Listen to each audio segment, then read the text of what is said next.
Tangkilikin ang sariling atin. Kung mahilig kayong mamili at mag-shopping, ugaling suportahan ang produkto ng ating mga kababayan. Yan mismo ang goal ng Bagong Pilipinas Trade Fair 2026 na pinangunahan mismo ng Department of Trade and Industry o DTI.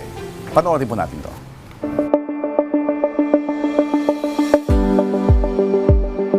Upang ipagdiwang ang mga inobasyon at ang pagiging malikhain nating mga Pilipino, ngayong taon ay muling inorganisa ng Bureau of Market Development, Promotions and One Town One Product ng Department of Trade and Industry ang Bagong Pilipinas National Trade Fair na ginanap sa isang mall sa Mandaluyong City. Pinagsama-sama rito ang mahigit 300 micro, small and medium enterprises o MSMEs mula sa iba't ibang industriya at rehiyon sa Pilipinas upang sila ay mabigyan ng plataporma na mapalawak pa ang kanilang reach at maipromote ang kanilang mga dekalidad na locally made products.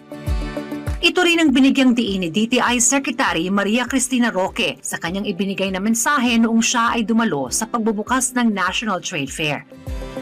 Ang mas palakasin ang MSME sa bansa at ipromote pa ang sustainable innovation.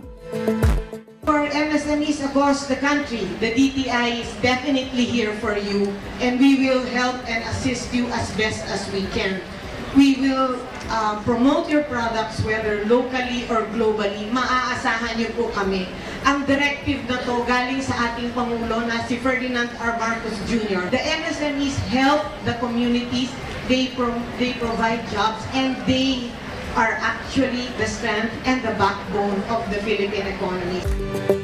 Ang pinaka-highlight naman ng event na ito ay ang upgraded Philippine Sustainability Pavilion kung saan makikita ang mga eco-friendly and design-driven products kagaya ng furniture, textiles, fashion items, handicrafts at food products. Ipinakita rin dito ang malikhaing paggamit ng recyclable and reusable materials sa paggawa ng mga kapaki-pakinabang na gamit sa bahay, opisina at commercial spaces na nagpapakita lamang na pwedeng magsama ang practicality at modern design.